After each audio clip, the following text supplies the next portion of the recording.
Singapore has unveiled its new cabinet lineup for its 15th term of government in what Prime Minister Lawrence Wong calls his strongest team for the country. Isha Matthew has more. A new team gears up to lead Singapore. Familiar and experienced hands are on board, as well as some new and younger faces. This is my cabinet at the beginning of this new term of government, and as we embark on our next phase. The team is slightly bigger than what we had before because we are in transition. I expect to make further adjustments in 1 or 2 years' time when more of our junior office holders are ready to step up. I've done my best to put together an effective government to take Singapore forward in these uncertain and turbulent times. I ask Singaporeans to give me and my team your full support. We will do our best to serve you and to secure a brighter future for you and your families. This government will continue to be led by Prime Minister Lawrence Wong. He'll be supported by just one deputy, Deputy Prime Minister Gan Yong. DPM Gan will continue in his role as Trade and Industry Minister. Mr. Lee Hsien Loong remains as Senior Minister. PM Wong has appointed 3 coordinating ministers. Mr. Chan Chun Sing will be the coordinating minister for public services while taking on his new role as the defence minister. Mr. Ong Ye Kung will juggle his added responsibility as the coordinating minister for social policies with his current role as the health minister. Mr. K. Shanmugam will be the coordinating minister for national security and staying on as Home Affairs minister. 3 incumbent ministers will take on new roles. Mr. Edwin Tong will now serve as a law minister. He's also appointed as a second Home Affairs minister.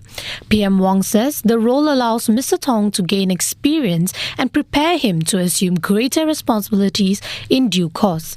Mr. Chee Hong Tat will now serve as a National Development Minister, while Mr. Desmond Lee will take on the Education Minister role. 6 roles were retained. Dr. Vivian Balakrishnan keeps his foreign affairs portfolio, while Ms. Indrani Raja retains her role as the minister in the Prime Minister's office. Mrs. Josephine Teo will also continue to lead the Digital Development and Information Ministry. Ms. Grace Fu stays on in the Sustainability and the Environment Ministry, while Manpower Minister Tan See Leng keeps his role too. Mr. Masagor Zulkifli remains as Social and Family Development Minister. Mr. Faisal Ibrahim will take over from Mr. Masagor as the acting minister in charge of Muslim affairs. There are 2 newcomers in the cabinet. Mr. David Neo will be the acting Culture, Community and Youth Minister, while Mr. Jeffrey Seah will be the acting Transport Minister. This is a changed world, and so entering this new phase, our first priority will be to secure Singapore's position in this new environment. Secure Singapore's position in advancing our interests overseas, but also in steering Singapore through great economic uncertainties and changes. Of course, we can elaborate more on this in due course, and there will be opportunities to do so when Parliament opens. The new government will be sworn in on Friday. Prime Minister Wong says the core team of his cabinet will comprise Deputy Prime Minister Gan Yong and 3 new coordinating ministers. It's what he describes as a solid team behind him when the new term of government begins on Friday. Geraldine Yap with more. Against expectations and departing from usual practice, Prime Minister Lawrence Wong's new cabinet lineup confirmed Mr. Gan Yong as the only Deputy Prime Minister. Joining him in Mr. Wong's core team, not 1, not 2, but 3 new coordinating ministers. Together, they will oversee the critical areas of the economy, national security, public services and social policies. For now, I have a solid team behind me. Gan Yong is my Deputy Prime Minister, and I've appointed 3 coordinating ministers. So that's 4 senior leaders in my cabinet. They are part of the core team to assist me, to advise me, and also to provide guidance and mentorship to the new and younger ministers. Gan Yong will be acting Prime Minister in my absence, and if both he and I are not around, then I will appoint one of the coordinating ministers to be acting Prime Ministers. I think that's a good configuration for now, and of course, along the way, I may make further adjustments where needed. Of the three coordinating ministers, Home Affairs Minister K. Shanmugam will oversee national security, while Health Minister Ong Ye Kung will look after social policies, and incoming Defence Minister Chan Chun Sing will be in charge of public services. Explaining why there is a need for a new coordinating minister for public services, Mr. Wong says that this is a role that's evolved from the former portfolio of coordinating minister for infrastructure, which was last held by Mr. Khaw Boon Wan until 2020. Now, while that role was responsible for large-scale infrastructure planning, the Prime Minister says the focus now is more on improving the provision of public services and the implementation of amenities and facilities in new estates. Mr. Chan says Singapore is proud of its public services, but there is certainly room for improvement, and his priority is to make sure that there are no gaps in service delivery. How do we take a more citizen-centric approach in the way we deliver services by pulling together the different agencies so that the individual who is seeking help from the public service or seeking access to different services will not need to run to different places and can have a better, seamless and one-stop service. Then there are also new areas, especially in the digital service delivery area, because there are new processes that we need to work together in order to transform the way public service can be delivered. Mr. Wong also outlined his priorities in his new coordinating minister role. Among them, continuing the work of the Forward Singapore movement. We must continue that spirit of social mobility. No matter how hard your background is in Singapore, you must be able to succeed. And that's the second priority. And third is aging, which is the reason why I also requested to stay in MOH. We have done some major moves, but I think aging will be the single largest social development we will see in the next decade. We need to adapt to it in the way we learn, we work, we play, or live through our silver years. Mr. Wong says he has done his best to put together an effective government to take Singapore forward in uncertain times, and he's asking Singaporeans for their full support for this government. And for more on the cabinet lineup and what this means in terms of government priorities, I'm joined by Assistant Professor Reuben Ng from the Lee Kuan Yew School of Public Policy. Reuben, thanks for joining us. Now, there were changes aplenty, but there were also some things that did not change and remain. Let's start with the changes first. What do you think the changes signal of PM Wong's, I suppose, overall vision? Jen, thanks so much for having me. It's exciting times, I must say. We recently had a new pope. Today, Prime Minister Lawrence Wong announced a new cabinet, and we are actually just 16 kilometers away from Lady Gaga, right? So these are exciting times. But on a more serious note, I think this is a pretty impressive lineup. And I think the cabinet is pretty much present-focused, but yet future-oriented. So I think that's interesting to note. So present-focused, meaning you have DPM Gun still heading up the economy, the tariff task force, and negotiating a trade and things like that. So that's pretty much present focus to ride out the storm.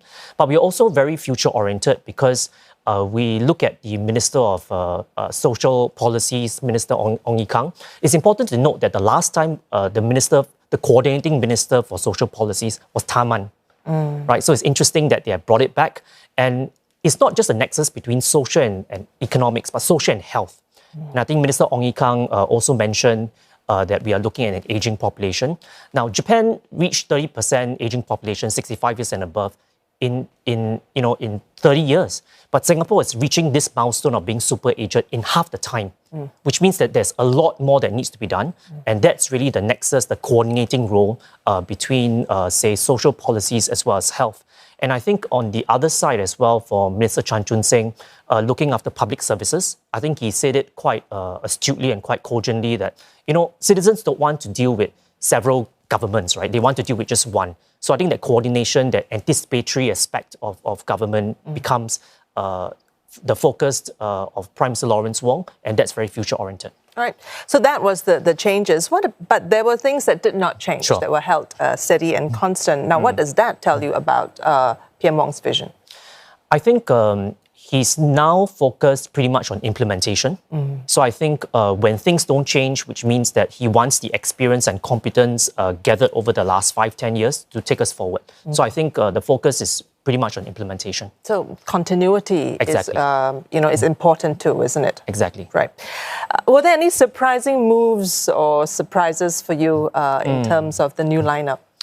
I wouldn't call that surprises, but maybe quite heartening. I think the challenge of governing maybe defense or health is how can we run a defense ministry that's not overly militarized? How can we run a health ministry that's not overly medicalized, right? So I think it's interesting that we see Mr. Chan Chun Sing now helming the defense ministry, large shoes to fill from Reuben Ng, right? Very stellar and very sterling service he had in the last 12 years. But I think what is interesting is that he used to be a military person, he used to be chief of army, but he has now quite a few years of experience outside of it, right? So I think he would bring that experience to bear, balancing defense, but not being too overly sort of militaristic. Okay. Yeah. There are specific dual ministerial appointments, Yeah. right? How might this affect policy coherence and execution? So this double portfolio approach is actually the hallmark of the Singapore system. When I go to overseas, different countries, they're very interested in this double portfolio approach. In fact, the most recent session I did in Mongolia, the Prime Minister who won a strong mandate last year, he was very interested to adopt Singapore's system to have this double portfolio approach. And I think the sort of learnings from Singapore, what has worked for us and also overseas is these synergies that we have. So, for example, Minister Tan See Leng, he has retained the portfolio of Minister of Manpower, but he's now also the minister that's looking after science, energy, and things like that, which really means that the focus is now on clean energy, on nuclear power, right? But when it comes to nuclear power, we have to build an entire ecosystem. We need that manpower pipeline, right? So I think that's an example of how having double portfolios could really find synergies and take a really ecosystem approach to take Singapore forward. All right. In the terms of the significant changes, how do you think that reflects, I suppose, this government's most important priorities for the government? Is it reflective of the realities of the day? I think it is. Well, the realities of the day would be the current uncertainties and turbulence that we have. So I think the steadying of the ship with PM Gun still helming it, I think that's very important. But I think it also points out what needs to be integrated and implemented, right, from a cross-sectoral perspective. And that is evidence from the three coordinating ministers: national security, we have public services, right? So the focus on using digital transformation, what's next, and things like that, making digital services anticipatory. And the other one really is really focusing on social policies, the safety nets, the nexus with health, and really honing in on an aging population. Okay, one last question, and this is really looking ahead, right? What does the current cabinet composition indicate to you about, I suppose, the party's strategy for the next general election? Yeah, to be honest, it's very hard to say. I think Prime Minister Lawrence Wong mentioned that there might be another cabinet tweak not too long soon, right? But I think it's interesting that, sometimes we look at these things, we need to look through the prism of policies, politics, and practice, right? And practice is the art of bringing the politics and the policies together. So I'm looking at Jasmine Lau, right? She was actually seated at the lineup, so that has some significance. And she's also the only, I guess, political office holder in Ang Mo Kio GRC. Okay, then the other one is David Neo, up and coming in Tampines GRC. So I think as much as we are looking at policy experience, there's the political consideration as well, grooming the next generation to take over in their respective GRCs. I mean, the PM was very serious about renewal and succession plans, isn't it? So that is pretty much on spot. I think so. I think there's always an eye on that. Yeah. All right. Reuben, thank you so much for joining us. And that was Assistant Reuben Ng from the Lee Kuan Yew School of Public Policy.